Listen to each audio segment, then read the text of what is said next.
there, blessings to everyone. I pray that this day is finding you all in good health and strength, and that the peace and the favor of God is resting mighty and heavy upon your lives.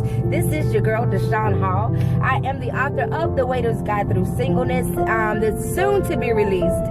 Not yet released, it's been a minute, but soon to be released, Strength in the Struggle. I just wanted to come on and do a video just to encourage somebody's heart today. Just know that everything that God has said, He is yet still going to bring it to pass. You know, sometimes you just have to encourage yourself. And there was some things that had God had brought back to me. You know, sometimes you go through certain situations and you're not really sure as to how things are going to pan out, right? And then it seems like what you know. You understand? You got it. Like, I know this is what it is, and I know this is how it should be, and I know this is what's going to happen. But then God goes, like, things start to happen, and it totally just reroute, and you see God reorchestrating some things. And you might not understand why He's doing what He do, but just know that God has a plan for your life. And I know it may seem like it doesn't, the plan is not going the way you planned it. That's because God has to get us on his course, on His path. Because He said, I know my thoughts towards you. He said, I know my plan that I have for you, right? His thoughts towards us are good and not of evil. Sometimes we see the evil. We think God is trying to punish us. We think God is being mean to us when things don't go the way we planned. But God had to, okay, God, hallelujah. He had to remind me, you understand? My thoughts to, girl, baby, don't you know my thoughts towards you are good and not of evil? That it may seem evil because it's not going along with what you wanted or what you planned for yourself, but my plans for you are good. You understand? So we think God is being mean. Sometimes we think God is chastising us. Why? Because things are not going the way we planned. But it's not about our plan. It's about God's plan that He has for us. He said, my plan that I have for you. Jeremiah 29:11, right? So His plan, He already know what's best for us. You understand? So we have to get in the posture to where we have to accept God's will. You understand? We have to accept His purpose. You understand what I'm saying? We have to accept His plan for our lives, right? We have to be in His will, not doing our own thing, asking and hoping that God is going to bless what we're doing. You understand? We out here doing whatever it is we want to do, and say, okay, I'm praying that God would bless it. No, if we get in His will, if we learn His plan, if we allow Him to order our steps, because the good steps of a good man are ordered by the Lord. So if we allow God to order our steps and we're in His will, then we automatically get the blessing. We're not going to be out doing our own thing, asking Him to bless it. You understand? If I'm in His will, I'm lining myself up for the blessing. So I just want you to be encouraged today. I just need you to know that God has a plan for us. He said an expected end, a hope and a future. You understand what I'm saying? I know some, and then my videos ain't for everybody, and I get that, and I'm cool with that. You understand? But I know sometimes you may seem hopeless. You understand? Because things are not panning out the way you hope they would. You understand? But at the end of the day, it's not about my plan. You understand? So God had to give me that, and I just wanted to share that with you. It's not about your plan. It's about His plan. You understand? He said that they're good. His plan, you know, His thoughts towards us are good and not of evil. You understand what I'm saying? So sometimes we think God is being mean. We think we've done something so bad, or what didn't I do, God, that you're punishing me because I didn't do it. No, you went off and did your own thing. So now you think I'm being mean, Jonah. Okay. Anyway, you think I'm being mean because I allowed I ain't gonna say whale, because that's a old myth. But because I allowed that fish to swallow you up.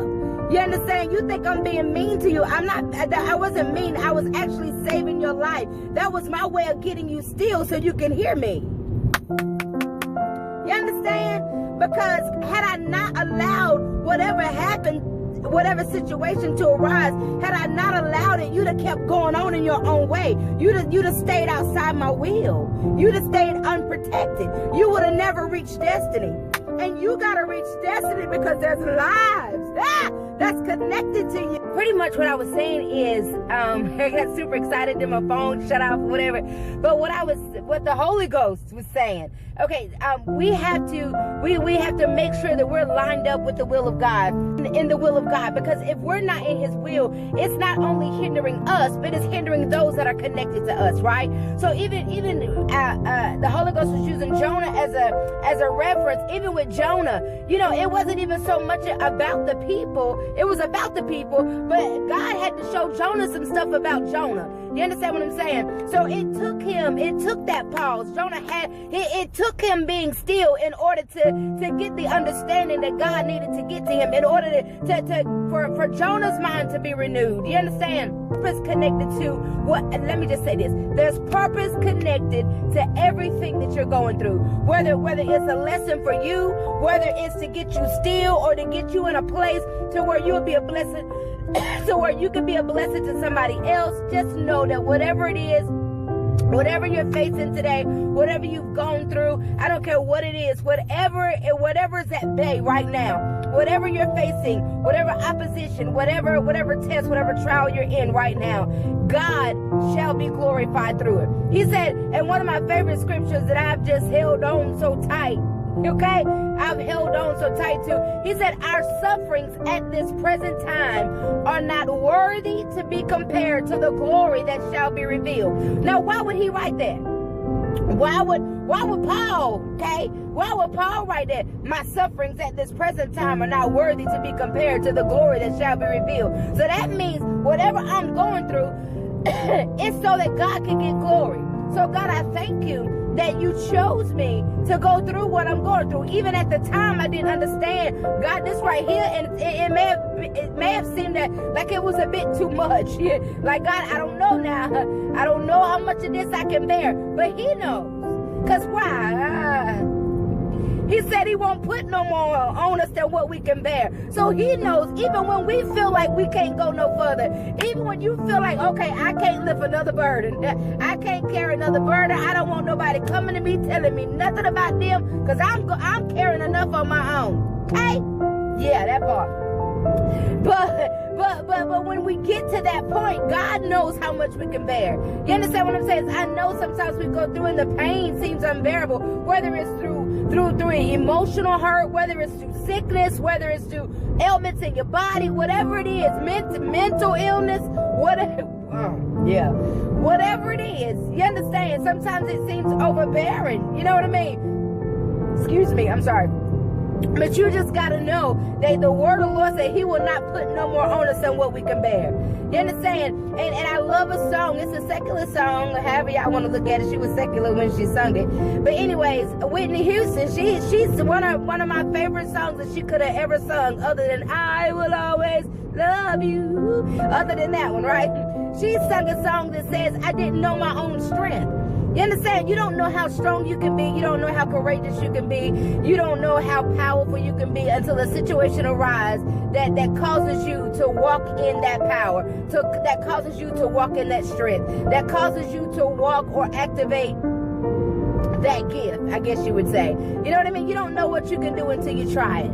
So yeah, I'm just grateful today. I'm just super excited about what's yet to come. You understand? I'm super excited about the glory that's revealing itself even now. I ain't even gonna say the glory that shall be revealed. I'm saying the glory that is revealing, because He said it shall be. God, the word of the Lord said it shall be. That means it already is so. So God, help me to get in position. Help me to get into alignment so I can begin to see the manifestation of His glory revealing in my life. You understand what I'm saying? So I'm just grateful. I'm just honored that God would choose me to go through what I went through. There's a testimony coming. Trust and believe me. Yeah, God. Yeah. There is a testimony coming, but for now, I'll just stand still and see His salvation. I love you. All I'm saying is, just be encouraged. If you got off course, get back on course. You know, if you found yourself outside of his will, not doing exactly what he said, just get back in his presence, get back in his face. You know, just seek him. You understand? Don't stop seeking man for your answers. Seek God, because he's the only one. He's the CEO. He's the one that hired us, and that's a whole nother thing. But anyways, just get back in his presence, get back in his face, and seek him for his direction, right? Because he's the only one that can truly give us honest direction. You understand? And he's the only one that we can truly trust what it is. Come on here. Trust what it is. We can only trust his guidance, right? And he's the only one that we truly know that can give us unbiased instructions, right? So yeah, just know that God has not forgotten about us. If we've gotten outside of his will, we feel like he's punishing us. He's not punishing us. He caused whatever havoc to happen, whatever transpired in our lives, it had to happen to cause us to get our attention, right? So just know that God is yet faithful. He's still gonna do what he said he was gonna do. Love you. Stay tuned, because there's many more to come. If you have not followed me on YouTube, go look up my check out my YouTube channel. If you haven't seen me in a while, it's because I'm uploading videos there. But I just wanted to post this one on Facebook today, just to encourage somebody. You understand? Just to let you know that God has not forgotten, and his plan is still in progress. You understand? You know, it's like resume. Now, sometimes you have to pause. You're playing a movie, sometimes you have to pause. You understand? And then go back and resume it. You know, and then the thing about it is, I know it even seems like, you know, you feel like, okay, well, I've wasted too much time, or, you know, I was on pause for too long. You understand? And sometimes if you're on pause for too long, the movie or the projector or the DVD player, whatever it is, if you put something on, even a CD, if you put it on pause for too long, it'll start all the way over back from the beginning. But that's not the same with God. He puts us on pause so that we can catch up. You understand? So that we won't miss what it is, so we won't skip a beat. He puts us on pause so we won't miss our next move, so we won't miss our next instruction. You understand? So we won't miss our destiny. And abort our purpose. You understand what I'm saying? So I just wanted to encourage somebody today, and just know that God has pressed play. We're back en route. You may not be where you think you should be, but it's still a part of God's plan. You understand? And it has to work together for your good. I don't care what it looked like. And I know you may feel like you was on pause for too long, and that, you know, there's no way you're gonna catch up. But just like Jonah, he was on pause. Not the whale, I'm sorry. When he came out of the fish, right? When he came out of the belly of the fish, he did what would take 3 days. He did it in 1 day. You understand? So God is catapulting us. That we thought we lost, that we thought, you know, we couldn't get done by the time we thought we would get it done. God is not gonna allow the pause to affect us. So that we're trying to accomplish, we're gonna get it done in the less amount of